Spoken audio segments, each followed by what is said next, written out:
कैसे हैं आप सभी लोग। एक बार फिर से स्वागत है आपका हमारे YouTube channel study with Yogesh में। उत्तराखंड एसआई का फिजिकल लगभग समापन के कगार पे, शायद 10 अक्टूबर यानी कल उसका अंतिम तिथि कुछ बच्चे बता रहे थे, क्योंकि कल मैंने कम्युनिटी में क्वेश्चन डाला हुआ था। क्वेश्चन क्या, एक इन्फॉर्मेशन ली थी कब तक इसके फिजिकल होने हैं, और जो फीडबैक मिला बच्चों, लगभग 1/3 से भी कम बच्चे इसमें परीक्षा में पास हुए हैं, शारीरिक परीक्षा में। ठीक है, 1/3 मतलब मान के चलिए आप, अगर 60-65 हजार बच्चों ने फॉर्म फिल किया है, 70 हजार ने किया है, तो 20-22-23 हजार बच्चे मुश्किल से आपको, मेरे को लगता है कि पेपर देने वाले होंगे। अब एग्जैक्ट डेटा तो मुझे भी नहीं पता, आपको भी नहीं पता होगा। तो जिस तरीके से फीडबैक आ रहे थे, सर 200 बच्चों ने फिजिकल दिया, 55 बच्चे निकले, सर 500 ने दिया, 98 निकले। मतलब बहुत ही ह्यूज अमाउंट में बच्चे शारीरिक परीक्षा में बाहर हुए हैं। ठीक है, उसी में कमेंट सेक्शन और टेलीग्राम पे ये पूछा गया था कि सर 2 माह का समय है, और 2 माह के समय के अंदर आप लास्ट टाइम बता दीजिए कि करना क्या है, किस तरीके से हम लेके चलें। मैं इसमें एक पूरी डिटेल वीडियो बताऊंगा, और इसके बाद में एक दिन आपको मैथमेटिक्स के टॉपिक बता दूंगा, किस पे फोकस करना और कैसे कैसे करना है। ठीक है, जैसे क्वेश्चन होते हैं ना, कि जैसे कोई क्वेश्चन आ गया, एक गोले का आयतन इतना % ये कर दिया, इसको ये कर दिया, तो इसका टोटल कितना चेंज आएगा, इस टाइप के जो क्वेश्चन आते हैं वो मैं आपको एक दिन डिटेल में बता दूंगा कि आपको कौन कौन से टॉपिक प्रिपेयर करने हैं। ठीक है, तो सबसे पहले उसमें एक और चीज थी कि सर आप सितंबर अक्टूबर से टेस्ट पेपर के लिए बात कर रहे थे, वो कब से शुरू होंगे। बच्चों टेस्ट पेपर तो टेलीग्राम पे शुरू हो चुके हैं। अब जो नहीं जुड़ पाया उतनी इंफॉर्मेशन देने के बाद, तो क्या कर सकते हैं। ठीक है, तो आप जिसको टेस्ट पेपर पे जुड़ना है वो केपी सर और उनकी टीम से कांटेक्ट कर सकते हैं। अब आपको सर कांटेक्ट कहाँ करना है, नंबर लिख लेना, ये लोग पेपर करा रहे हैं बच्चों। अगर आपको ऐड होना है 8126206068, ये केपी सर का नंबर है और इनकी टीम का है। आप अगर चाहें तो इस नंबर पे कांटेक्ट कर लेना। आप कैसे कांटेक्ट करोगे, इस नंबर को जैसे केपी सर या test paper, KP sir test series या जो भी लिखते हो आप, इसको सेव करने के बाद आप टेलीग्राम पे जाना है। टेलीग्राम पे आपको ये नंबर शो कर देगा। आप जब लिस्ट में देखते हैं ना हम टेलीग्राम पे कौन कौन जुड़े हैं, वहां पे ये नंबर शो करेगा। तो यहाँ पे आप क्लिक करके उनसे पूछ लेना टेस्ट पेपर के बारे में। अगर ऐसे समझ नहीं आएगा तो आप डायरेक्ट इनसे कॉल करके कांटेक्ट कर लेना। ठीक है, डायरेक्ट कॉल करके टेस्ट पेपर के रिगार्डिंग जो भी होगा ये बता देंगे। एक पेपर हो चुका है बच्चों, अगर आप ऐड नहीं हुए हैं, अगर आपको ऐड होना है तो इनसे कांटेक्ट कर सकते हैं आप। ठीक, अब देखिए मेन चीज क्या है बच्चों, सिर्फ और सिर्फ मोटा मोटा अनुमान लगाओगे आप, 2 माह का समय बचा है। और मैंने आपसे पहले कहा है, क्योंकि फिजिकल में बहुत ही ह्यूज अमाउंट में बच्चे बाहर हुए हैं, मतलब उनको या तो उन्होंने हल्के में ले लिया, या चूंकि उम्र जो थी उनको ये लगा कि यार हो जाएगा फिजिकल, या मुझे लग रहा कि 28-29 साल जिस टाइम पे विज्ञापन आया था, जो उस समय 28 के अंडर थे या 28 थे, वो 30-31 क्रॉस कर गए, या ध्यान नहीं दिया फिजिकल में, जो भी कारण रहा हो। या कई बच्चे सोचते हैं कि यार मैथमेटिक्स रीजनिंग सब कुछ है, होगा नहीं होगा, तो एक हल्के में लेके फिजिकल को चले जाते हैं, होगा तो ठीक है, नहीं होगा तो जो भी कारण रहा होगा। उसके बाद लगभग बच्चों, मुझे ये लगता है कि 20 से 22 हजार, अब मैं एग्जैक्ट तो नहीं कह सकता कि कितने बच्चे इसमें मेंस का एग्जाम देंगे, लगभग इतने बच्चे मैं मान रहा हूं कि होने चाहिए। हो सकता है कि इससे भी कम हो, और हो सकता है कि स्लाइटली इससे ऊपर का नंबर हो, बट जितना फीडबैक मुझे दिया बच्चों ने उसके हिसाब से ये। अब देखना, 300 मार्क्स का जब पेपर होता है बच्चों, और सिर्फ 3 घंटे में, एक दिन एक बच्चा मैसेज लिख रहा था कि सर कहाँ सोए हो, 5 घंटे का पेपर है, आपको यही पता नहीं है कि 3 घंटे का पेपर है, 5 घंटे का। तब मुझे लगा कि मुझे क्या बोलना चाहिए।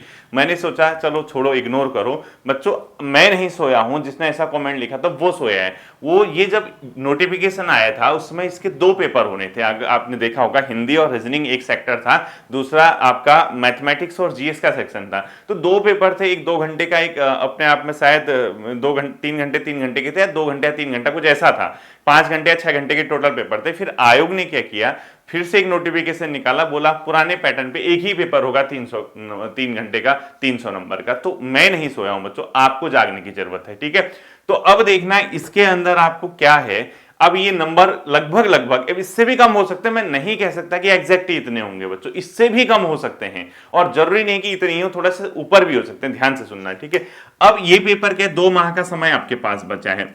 100 मार्क्स आपकी हिंदी कवर करती है, 75 मार्क्स आपकी मैथ से कवर करती है, और लगभग 50 मार्क्स आपकी रीजनिंग कवर करती है, और इसके अलावा जो बचा है 75 का Uttarakhand plus GS plus current affairs जो भी है। ठीक है, ये चीजें हैं। अब देखना, क्या कोई बच्चा ये श्योरिटी ले सकता है कि उसका सिलेक्शन होगा या नहीं होगा? एग्जैक्टली नहीं ले सकता, बहुत कम, मान के चलिए अधिक से अधिक 40 से 50 छात्र ऐसे होते हैं, या अंडर 100 मान के चलिए, 100 से माइनस मान के चलिए, इसमें ऐसे होते हैं जिसकी हिंदी भी बढ़िया हो, जिसकी मैथ से भी बढ़िया हो, जिसका रीजनिंग भी अच्छा हो, जिसका जीएस भी अच्छा हो, जिसका उत्तराखंड भी अच्छा हो। बहुत कम, मतलब मान के चलिए अगर आप मैथ्स रीजनिंग में महारत हासिल करते हैं, आप चुटकियों में मैथ्स रीजनिंग करते हैं, तो आप यहां फंसे होंगे हिंदी और जीएस में।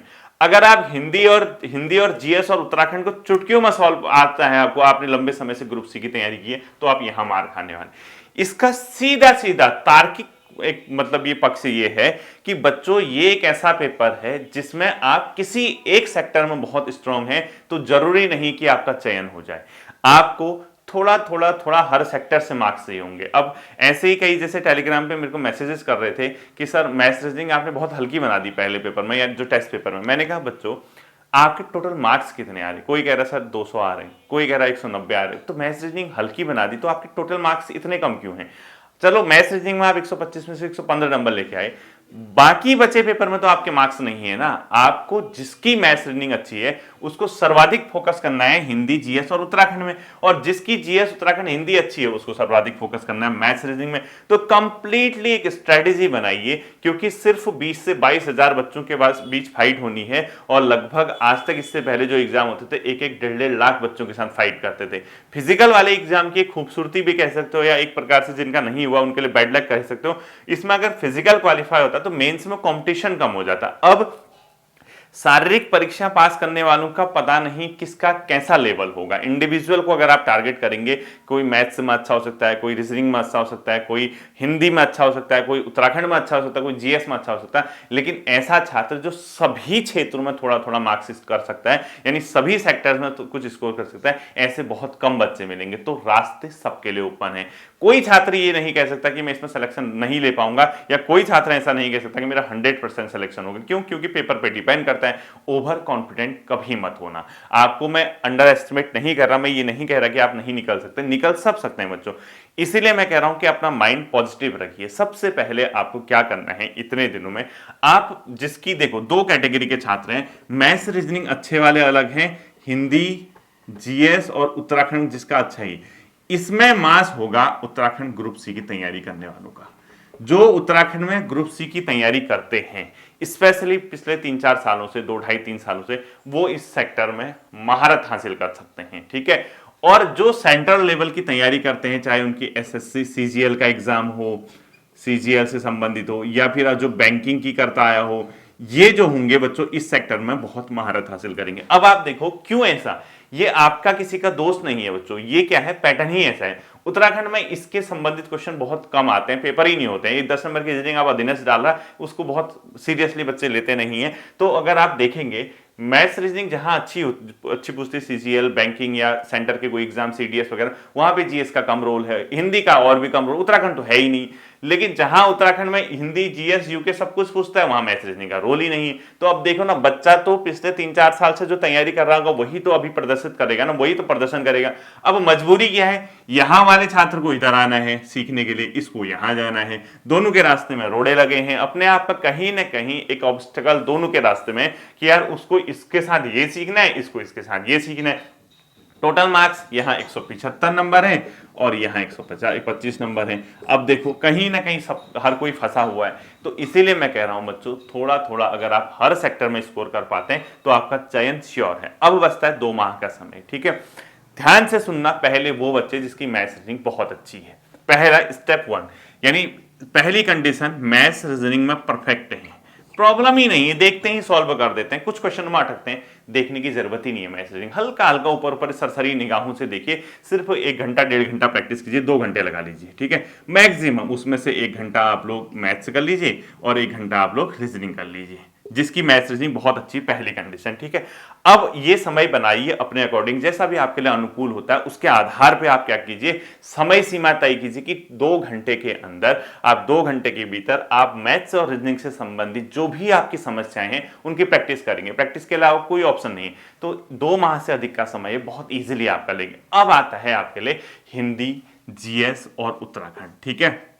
इसके लिए अब पेपर कराने वाली बॉडी है उत्तराखंड लोक सेवा आयोग। लोक सेवा आयोग के पास अब ये नहीं कि सर ने ऐसा बोला तो ऐसा ही होगा। लोक सेवा आयोग ठीक ठाक पेपर पूछता है हिंदी, जीएस और उत्तराखंड में। ऐसा नहीं कि बहुत ज्यादा कॉम्प्लिकेटेड पूछ दिया, ऐसा भी नहीं बहुत ईजी पूछ दिया। एक बैलेंस पेपर बनाते हैं। जैसे आप पेपर सॉल्व करने लगेंगे, अगर आपको पहला पेज टफ मिला तो दूसरा पेज फिर टफ मिलेगा, तीसरे से थोड़ा 3-4 पेज ईजी मिलेंगे। मतलब आप इजीली क्वेश्चन कर सकते हैं। आपको क्या करना है, मैं हिंदी जीएस उत्तर, हिंदी तो डिक्टो सिलेबस पढ़ के जाओ। हिंदी तो इतना मतलब ये है, आपने पढ़ लिया, आप सबसे अच्छा स्कोर कर सकते हैं हिंदी के अंदर। सभी छात्र ध्यान से सुनना।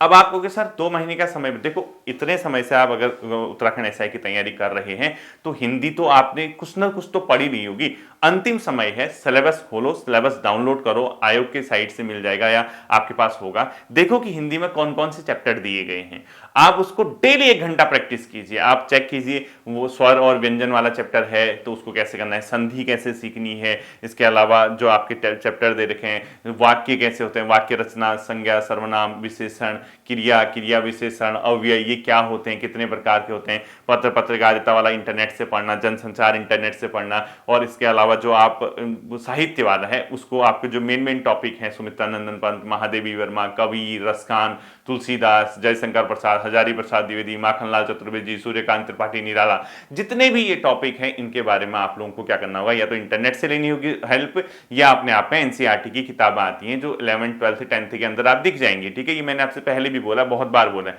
तो आपको क्या करना होगा, हिंदी डिक्टो सिलेबस से पढ़ना शुरू कीजिए, कुछ इधर उधर नहीं भटकना है। आप ये मान के चलिए कि अगर आप मैथ्स रीजनिंग वाले हैं, इस सेक्शन में अगर आप बहुत अच्छे हैं तो कम से कम 105 नंबर तो आपका बनना चाहिए बच्चों।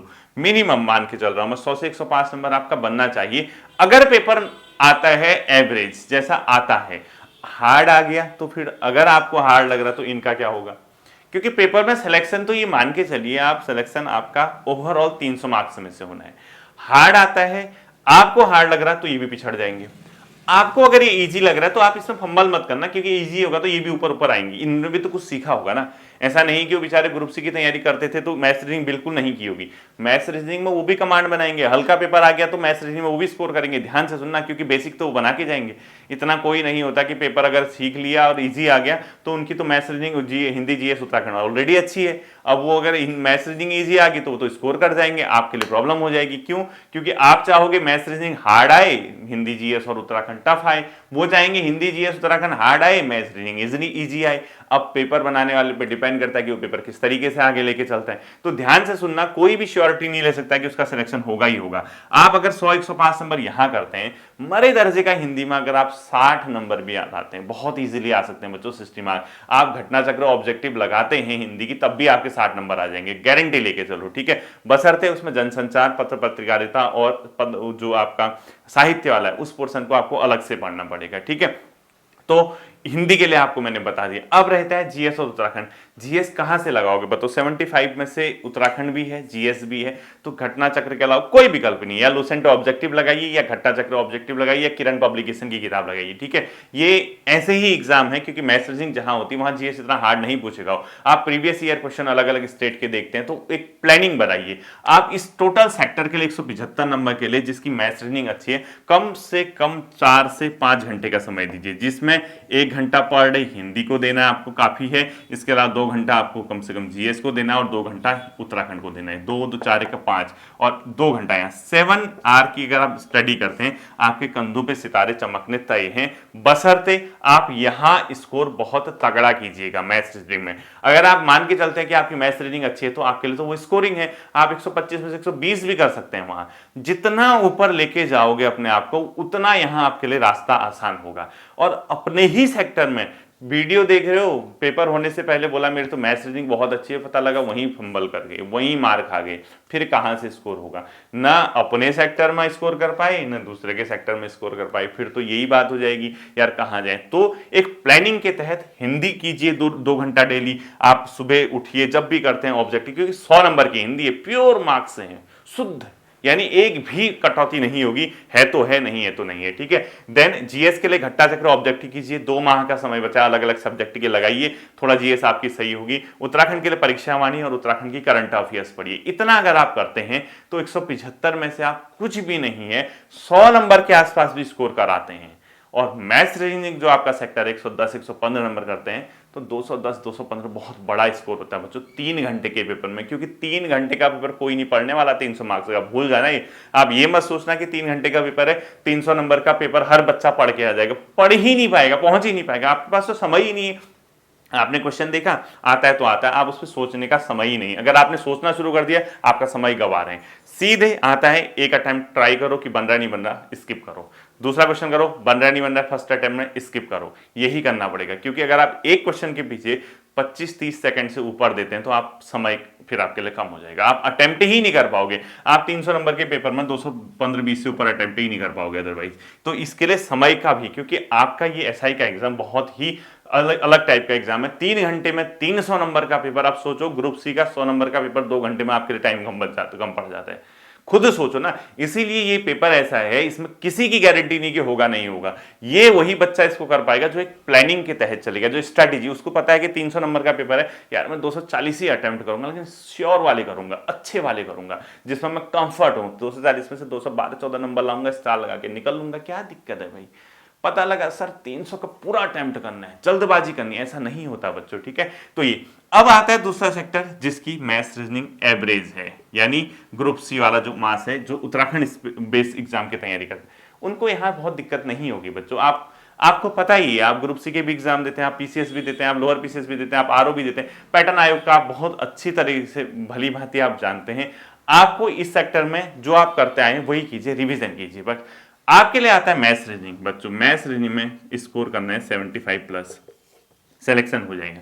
वहां आप 175 में 120 भी जा सकते हैं, 125 भी जा सकते हैं, 130 भी जा सकते हैं, 140 भी ला सकते हैं आप वहां, ठीक है। और मैं मान के चल रहा हूं कि आपका 175 में से 140 145 का स्कोर आप करने के काबिल हैं, क्योंकि आपको ना हिंदी बहुत अच्छी आती होगी, आप लंबे समय से ग्रुप सी की तैयारी कर रहे हैं, वही विलोम, वही पर्यायवाची, वही सब कुछ है, और उत्तराखंड के आपकी बहुत अच्छी कमांड है, जीएस आपको पता है ठीक ठाक ही पूछते हैं लोग, तो आप 140 भी स्कोर कर सकते हैं वहां, मुझे पता है। और मैथ्स रीजनिंग में अगर आप 75 के आसपास स्कोर कर पाते हैं दोनों सेक्टर को मिला के, तो आप संभल के बिल्कुल ऐसे चैप्टर करके जाओ जिस पर आप कंफर्टेबल हो। अगर आपको लगता है कि यार इस चैप्टर में मैं कंफर्टेबल नहीं हूं तो स्किप कीजिए, क्योंकि बहुत हैं चैप्टर वहां मैथ्स रीजनिंग के। आपको ये नहीं देखना है कि 125 नंबर का मैथ्स रीजनिंग है तो आपको 125 नंबर के हिसाब से तैयारी करनी है, आपको अपना स्कोर देखना है, आपको प्लान करना है कि आप किस तरीके से इस एग्जाम को क्वालिफाई कर सकते हैं। आप बड़ा अगर सोचेंगे यार 125 नंबर का भाई मुझे तो सब तैयार करना है, जबकि मेरा बहुत अच्छा मैथ्स रीजनिंग का बैकग्राउंड नहीं रहा है, तो आप क्या करेंगे, सेफ जोन